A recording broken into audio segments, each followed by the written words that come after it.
Hello, magandang gabi uli sa inyo mga kapatid at mga kasamahan sa paglilingkuran sa ating Panginoon. Another beautiful night is awaiting para sa ating pagsasama-samang pananalangin at sinimulan sa isang napakagandang awitin.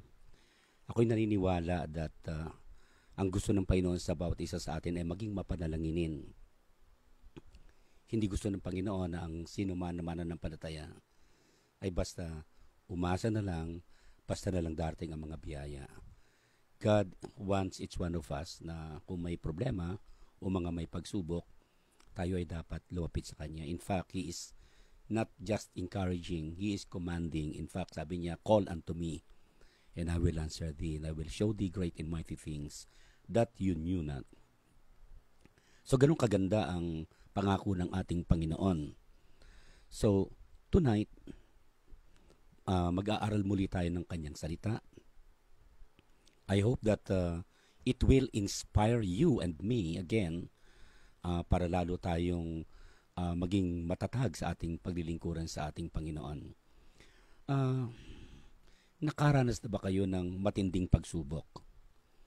At sa gitna ng matinding pagsubok, tiningnan mo ang iyong makakaya, ginage mo ang makakaya ng iyong mga kaibigan at mga kasamahan, iyong kasambahay, pero mukhang hindi makakaya. Sa tingin mo'y lampas sa inyong kakayang lahat.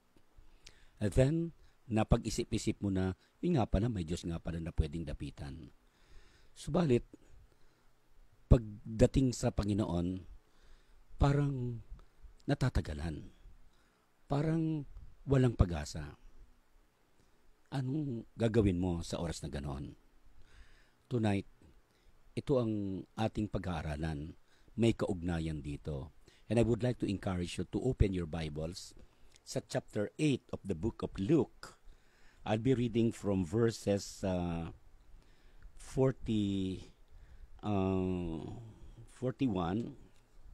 and the following.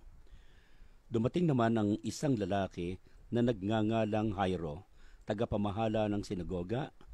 Nagpatira pa siya sa paanan ni Jesus at nakiusap ditong pumunta sa bahay niya, sapagkat ang kaisa-isa niyang anak na babae na maglalabing 2 taon gulang ay naghihingalo. Samantalang naglalakad si Jesus, sinisiksik siya ng maraming mga tao, kabilang ang isa dito ay ang isang babaeng 12 taon nang dinudugo at hindi mapagaling ninuman.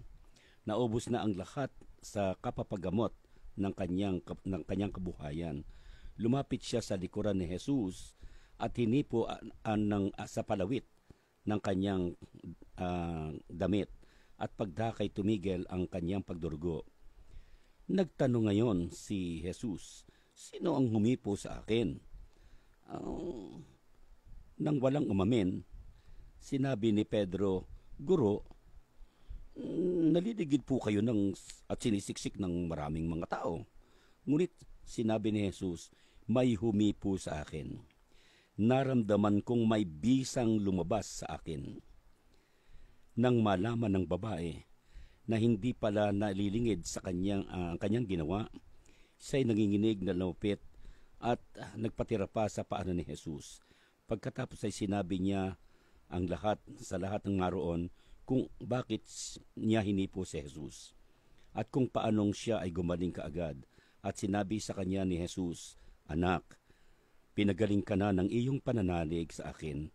Umuwi ka na't ipanatag mo ang iyong kalooban. Samantalang nagsasalita si Jesus, dumating ang isang lalaking galing sa bahay ng tagapamahala. Patay na po ang inyong anak. Sabi niya kay Jairo, huwag na ninyong abalahin pa ang guro. Nang marinig naman ito ni Jesus, ay sinabi niya kay Jairo, huwag kang matakot, manalig ka at hindi siya maaano. Pagdating ni Jesus sa bahay, wala siyang isinama sa loob kung hindi sina Pedro, Juan at Santiago at ang ama't ina ng dalagita. Nananaghoy ang lahat ng naroroon at tinatangisan ang patay. Ngunit sinabi ni Jesus, huwag kayong tumangis. Hindi patay yan. Natutulog lamang. Siya'y pinagtawanan ng lahat sapagkat alam nilang patay na ang dalagita. Ngunit hinawakan ni Jesus ang kamay nito at sinabi, "Ineng, bumangon ka." Nagbalik ang kanyang hininga at siya'y bumangon at binigyan agad ni Jesus ng pagkain ng dalagita. At nang gilalas ang mga magulang nito, ngunit pinagbilinan sila ni Jesus na huwag sabihin kanino man ang nangyari. Tayo sandaling tumungo, tayo ay pumikit at tayo'y mananalangin. Aming Amang dakila, kami po ay nagpapasalamat sa iyo, dakila naming Panginoon. Alam mong buhay namin. At alam mo rin po, Panginoon, ang buhay ng mga tagapakinig at kasama kong nakikinig ng iyong salita at ng programang ito. Ang aking panalangin, Panginoon, ay tutulungan mo na maintindihan ng malinaw at malinis ang aming pag-aaralan. Mangusap ka sa puso ng bawat nakikinig at bayaan mong dumating sa puso ng mga nakikinig ang iyong mensahe na malinaw at nawa ay patuloy nilang maisagawa ang lahat ng iyong gustong ipagawa sa kanila. Sa'yo namin tinitiwala ang lahat. In Jesus' name, Amen.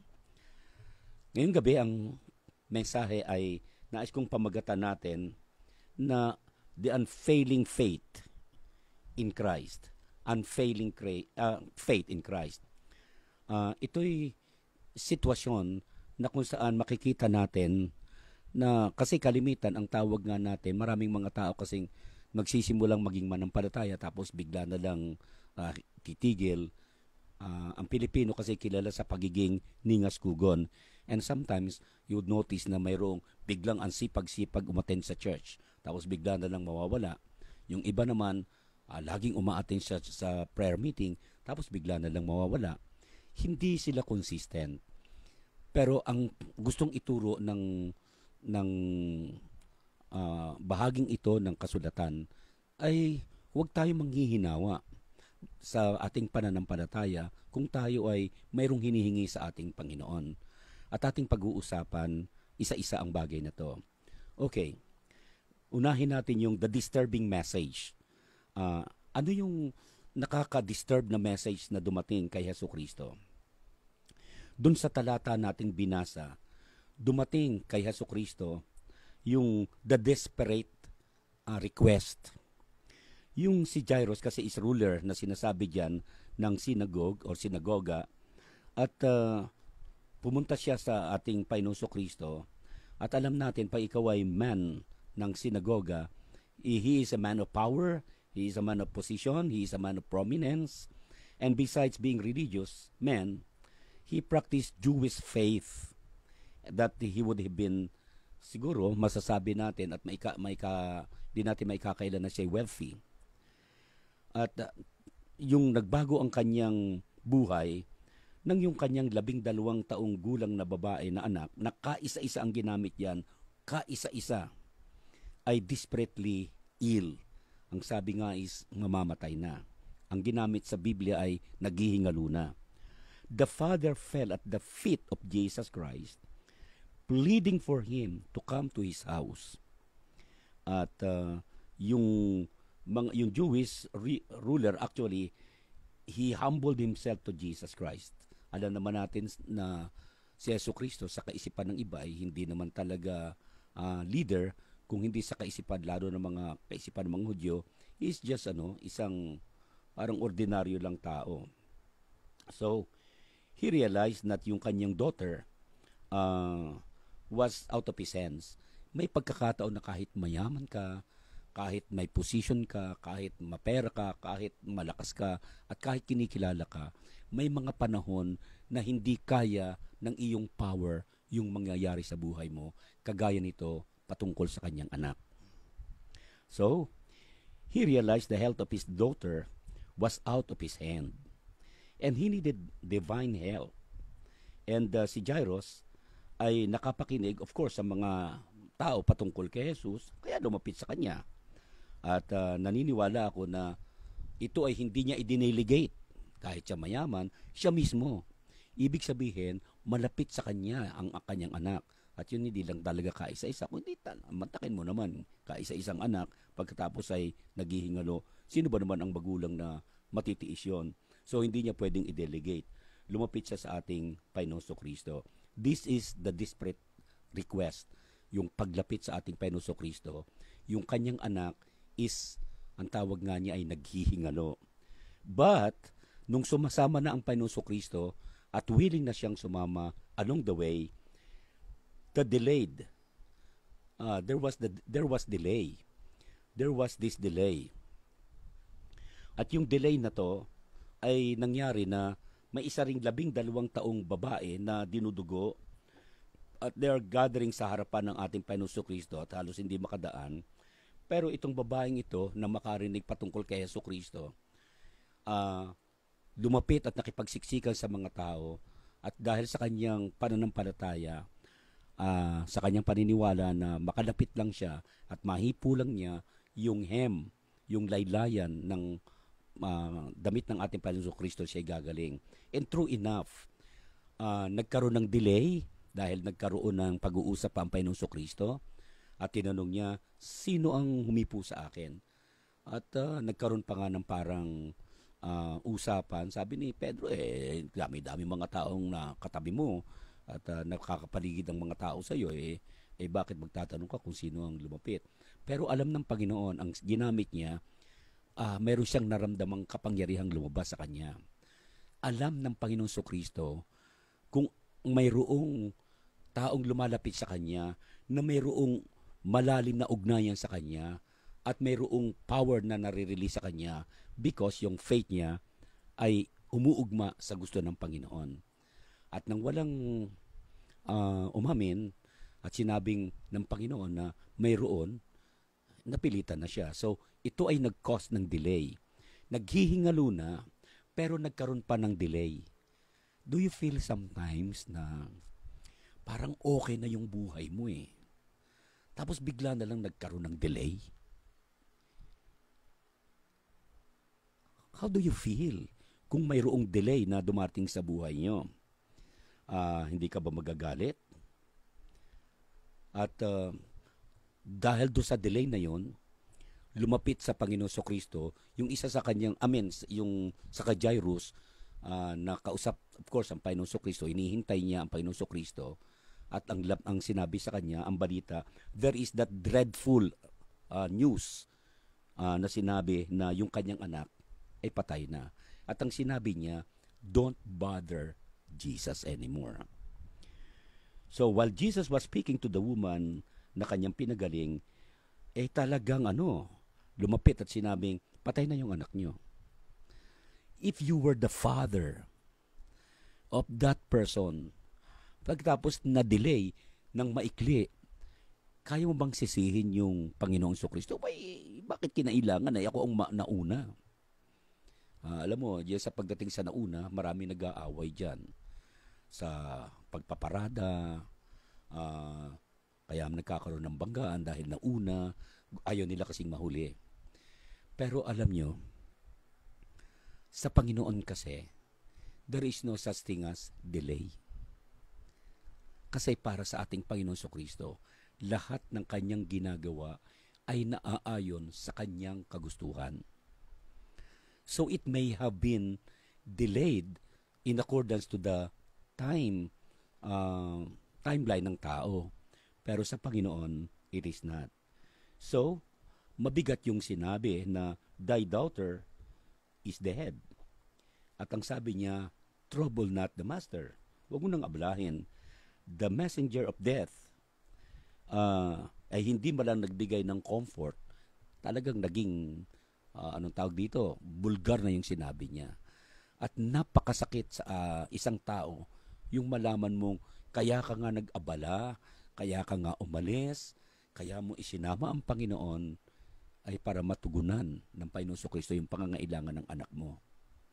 Then later on, because of this delay, namatay yung kanyang anak.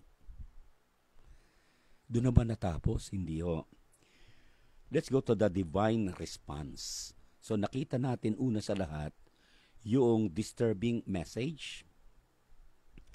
Then puntahan natin yung the divine response. Tingnan muna natin yung answer ng ating Panginoon Kristo. When Jesus heard the bad news na isinyer nung messenger na yung do sa father na patay na, in compassion and tenderness, Jesus encouraged si Jairus.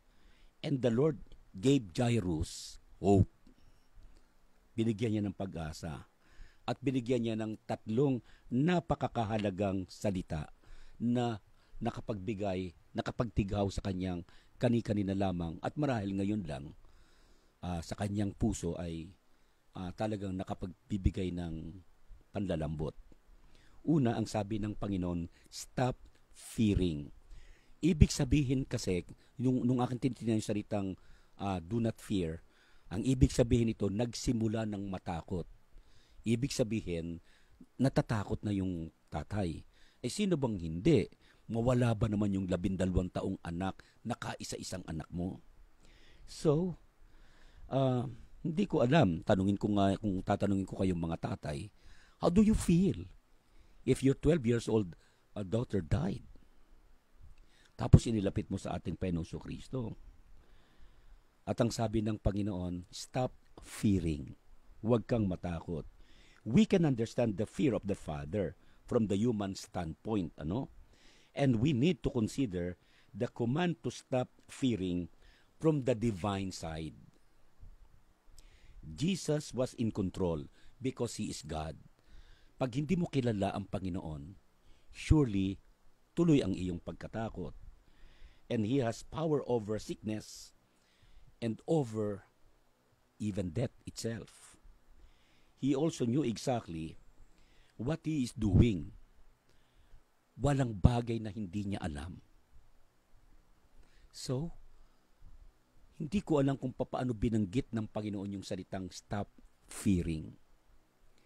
Pero marahil ito ng kanyang marinig mula sa kanyang tainga, pumasok sa kanyang pagkatao at pagkatapos nakapagbigay siguro ng napakagandang encouragement sa kanya. Stop fearing. It comes from God Himself. Pangalawa, start believing. Jesus told the Father to stop fearing at ang sabi niya, start believing. Magsimula kang manalangin. It is easier to believe when things are going well. But it is hard to believe in the dark moment like this. Wala, patay Mahirap kasing maniwala na sabihin, okay, magsimula kang manampalataya. Pero anong pananampalatayanan mo? The father's daughter is dead. And Jesus told, nasabi niya, manampalataya ka lang. The man lived long enough at alam niya na pag namatay na, mahirap nang bumalik. Wala pang nakagagawa ng ganitong insidente sa kanyang buhay. Mahalaga ito. This was napakasakit, of course, sa kaisipan ng isang ama. And we must believe that the presence of Christ, the promises of God, and the power of Christ is unlimited. Kung kilala mo siya. Ang problema kasi, ang daling maniwala kay Jesus. Pero pagdating dito sa ganitong practical na gawain, parang ang hirap nating ibigay ng todo yung ating pananampalataya. Ang hirap nating ibigay ng buo. Ayun yung pangangailangan lang sa pera. Ang hirap iting ibigay sa ating Panginoon.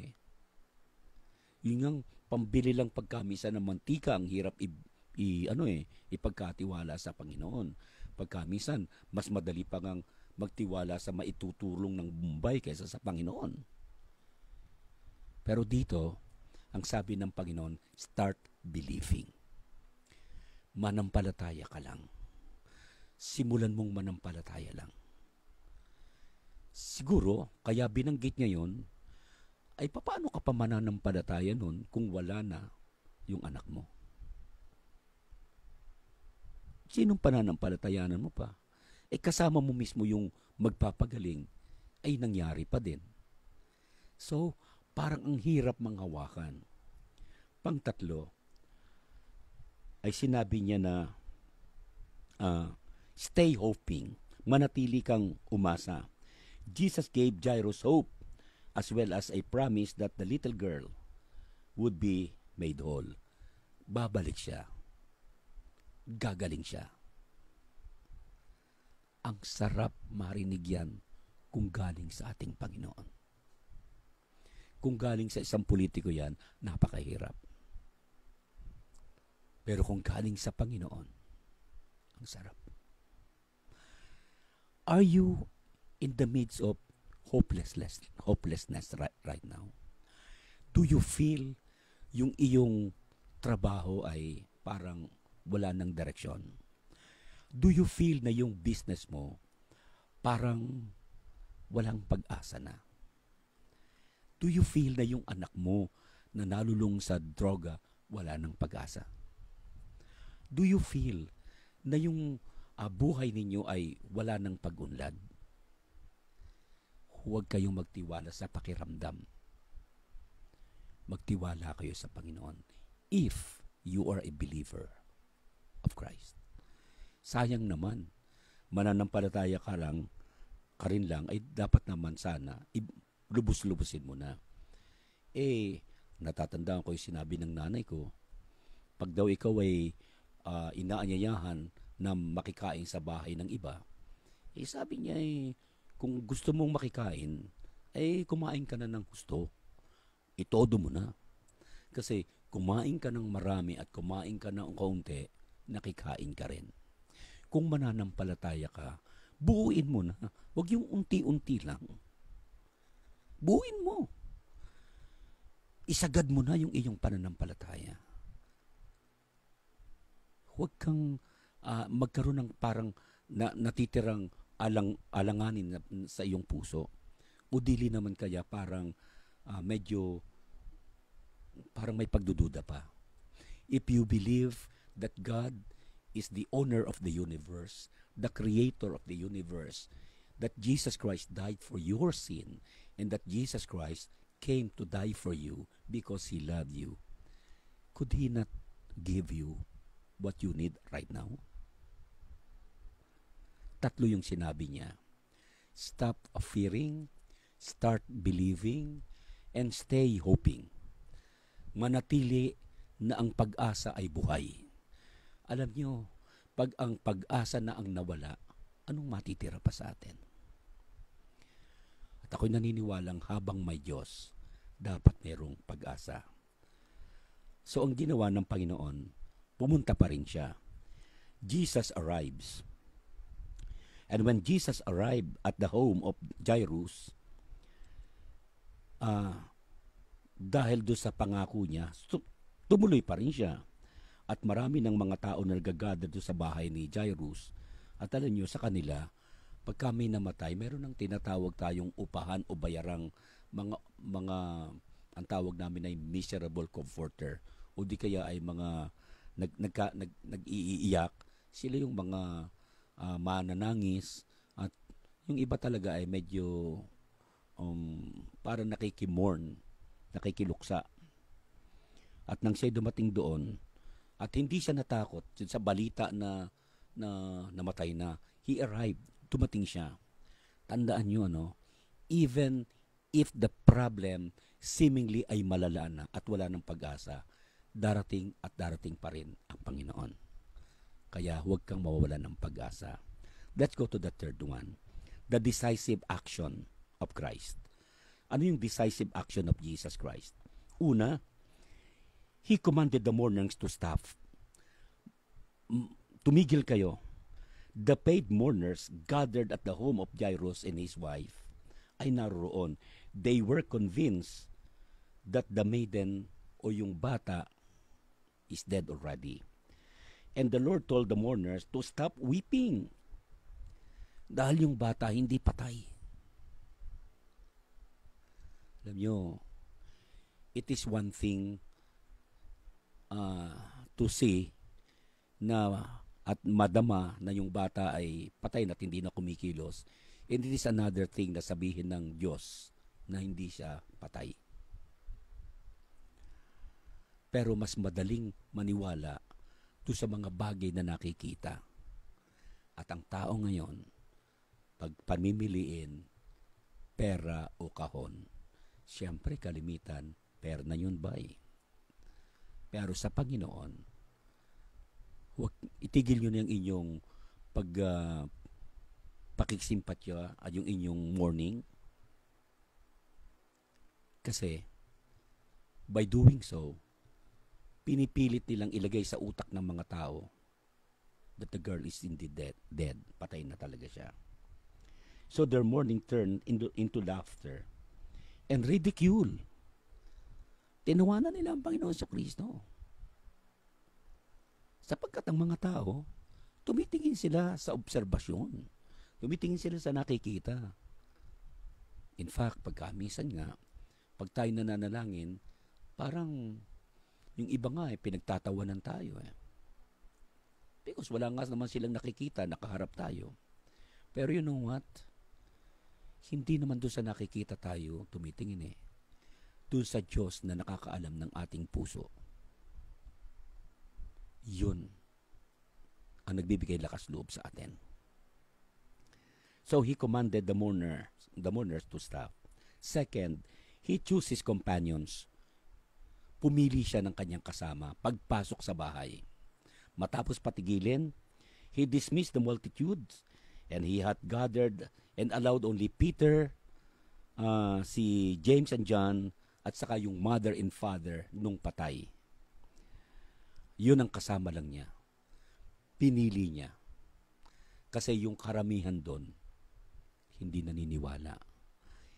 Huwag kayong magsasama ng mga tao na hindi naniniwala. Kasi yon magiging dahilan para hindi yung ating paniniwala at pananampalataya makikilos ng Panginoon ay sila ay magiging negative factor. Magsama lang kayo ng mga taong mananampalataya at maniniwala sa iyo. And that's what Jesus Christ did. Number 3 is that he called the child to arise. Sabi niya, bumangon ka. Bumangon ka. After Jesus put all the mourners out at isinama niya yung pinili niyang companion, hinawakan niya yung bata at sinabi, bumangon ka. Then the Bible states that her spirit returned and she immediately arose. Bumalik yung kanyang spirito kasi tinawagan ng Panginoon and then bumalik. Sa account ni Mark, ay masasabi natin that we read that the child arose and walked. Jesus commanded that the food be given to the young girl, and her parents were overwhelmed. At sino bang hindi? At talaga namang tuwan-tuwa sila. Walang pagsidlan ng kagalakan. Because yung bata ay gumaling. Fear is the natural outflow ng isang taong kulang sa pagtitiwala. Pero notice si Jairus, makikita natin na siya ay mayroong unfailing faith in Jesus Christ. Ni hindi siya sumagot, ni gaputok nang sabihin na patay na yung anak niyo, huwag niyo nang abalahin. Naniwala pa rin siya kay Jesus. Nanampalataya pa rin siya sa Panginoon Jesus. Kapatid, kung ikay mananampalataya kay Jesus, siguraduhin mong totoo. Siguraduhin mong ito ay nakaangkla sa ating Panginoong Kristo. Kasi, even during the time na may mga mourners, may ebidensya na patay na. May mga taong nagmo-mourn already. At mayroon ng mga taong nakakita na talagang siya'y patay na. Pero alam nyo, mas maniwala kayo sa Diyos kaysa sa tao. We'd rather believe God rather than man. What can we learn from this passage? Una sa lahat, gusto kong makita natin yung lessons. Don't live in fear. Pag may problema ka, pag may pangangailangan ka, huwag mong sarilinin. Kagaya ni Jairus. Lumapit ka sa Panginoon. He is just a prayer away from you. Kung mayroon kang kabigatan sa buhay ngayong gabi, kung parang hindi mo na kaya yung iyong dalahin, kapatid, Jesus is just a prayer away from you. Don't live in fear. Believe. Lumapit ka sa Panginoon. Second, the delivery of provision is God's prerogative. Huwag mong kalimutan yun, ano? Ang pagbibigay ng ating pangangailangan ay prerogative ng Diyos. Hindi sa atin yun. So, God is not bound by the constraints of time and space. He is always at work. Nakukuha niyo? Hindi mo pwede siyang i-confine doon sa gusto mo. Lord, dito lang. Lord, dito. Kasi siya ay Diyos. Alam niya ang kanyang gagawin.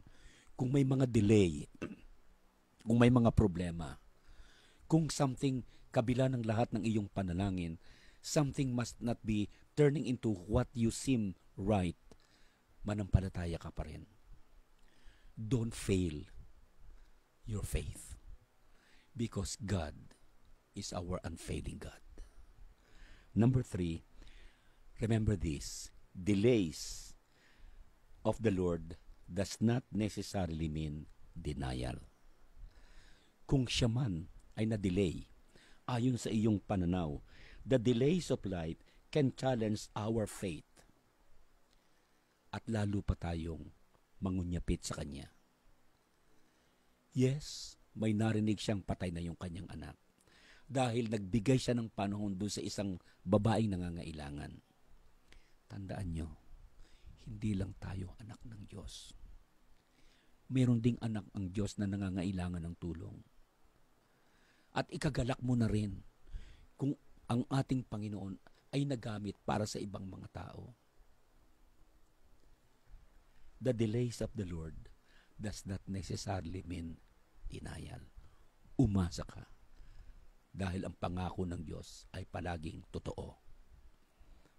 Pang-apat, desperation and discouragement of men are not secret from the Lord. Tandaan nyo, yung ating mga desperation, yung ating mga discouragement, yung ating problems, yung lahat ng kabigatan natin, walang sikreto sa Diyos. Alam niya yan. Tatandaan natin that Jesus knows every trial and every fear that you are having right now. All He wants from you is share with Him. Unload to Him your burden. Ang sabi niya, come to me all you that are labor and are heavy laden, and I will give you rest. Yun ang gusto niya. Kahulihan, definitely, God cares for us all. Tatandaan natin, sinisigurado ko sa inyo, ang Diyos ay nagmamalasakit sa atin. Peter said, siya isa sa kasama doon sa 1 Peter 5:7. Ang sabi niya, casting all your cares upon Him, for He cares for you. Kapatid, if you're in the midst of hopelessness, desperation, and matbibigat na mga pagsubok at problema sa buhay, you have maybe attempted to pray, at parang hanggang ngayon ay parang wala pang kasagutan. Remember, practice the unfailing faith in Christ. Because surely, Christ will deliver. Dahil ang Diyos natin ay totoo. Siya ang tutulong sa atin. Tayo manalangin. Father, thank you so much for your word. Thank you for encouraging each one of us. Lord, I may not know kung ano yung mga pangangailangan ng aking mga kapatid right now.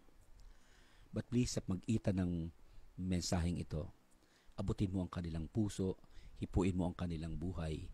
Bayaan mo, Panginoon, na papaghilumin at encourage sa mag-ita ng mensaheng ito na sila ay dapat magtiwala at hindi dapat nalulungkot.